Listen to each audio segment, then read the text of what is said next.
எல்லாருக்கும் வணக்கங்க. இன்னைக்கு ஒரு ஃபிஷ் ஃப்ரை எப்படி பண்ணுறோன்னு பார்க்க போகிறோம்.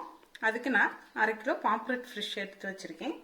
அதுக்கு தேவையான பொருட்கள்: 1 டேபிள் ஸ்பூன் அளவுக்கு இஞ்சி பூண்டு விழுது எடுத்து வச்சுருக்கேன், கொஞ்சோண்டு மஞ்சத்தூள், தேவைக்கு உப்புங்க, 1/2 எலுமிச்சம்பழம் புழிஞ்சு விட்டுக்கலாம், கொத்தமல்லி தூள் 1/2 ஸ்பூன் எடுத்து வச்சுருக்கேன்.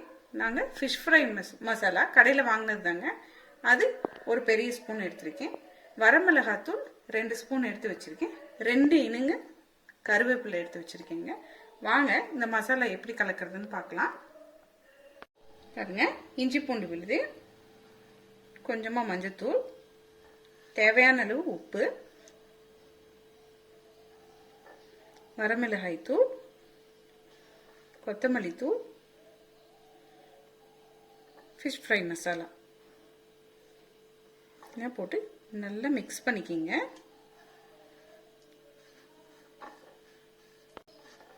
தண்ணி விட தேவையில்லைங்க. இஞ்சி பூண்டு விழுதுல இருக்கிற நீரும் நம்ம அப்புறம் எலுமிச்சம்பழம் புழிஞ்சு விட போறோம், அந்த நீருமே போதும்.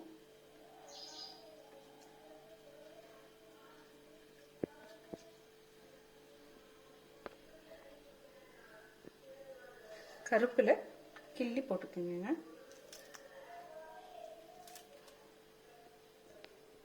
நல்லா ஃப்ரெஷ்ஷான கருவேப்பில் போட்டோம்னா இன்னும் நம்மளுடைய மீனுக்கு நல்ல சுவையை கொடுக்கும்.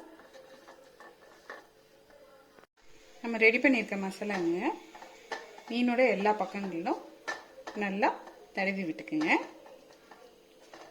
கருவேப்பில் நிறைய கூட போட்டுக்கலாங்க, ஏன்னா கருவேப்பில் வந்து மீன் பொரிக்கும் போது நல்ல மணத்தை நமக்கு கொடுக்கும். ஓரங்கள் இந்த உள்பக்கம் எல்லாம் போட்டு எடுத்துக்கலாம். பாருங்க, நம்மளுடைய மசாலா எல்லாத்தையும் மீனில் நம்ம தடவியாச்சுங்க. இது ஒரு 3/4 மணி நேரம் வரைக்கும் ஊறட்டுங்க. அப்புறம் நம்ம எண்ணெயில் பொரிச்சு எடுத்துக்கலாம். 3/4 மணி நேரம் ஆச்சுங்க. மீன் நல்லா ஊறி இருக்கு. இப்போ இதை நம்ம பொரிச்சு எடுத்துக்கலாம்.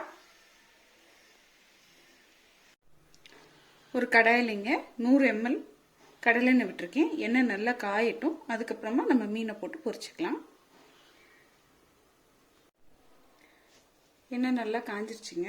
நம்மளுடைய மீன் துண்டுகளை போட்டு பொரிச்சுக்கலாம்.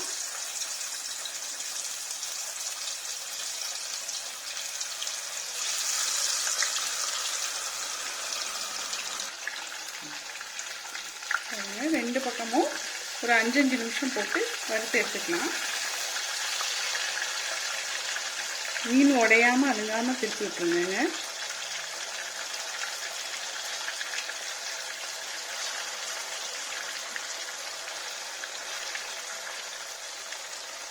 பாருங்க, நம்மளுடைய மீன் நல்லா பொரிஞ்சு வந்தாச்சுங்க.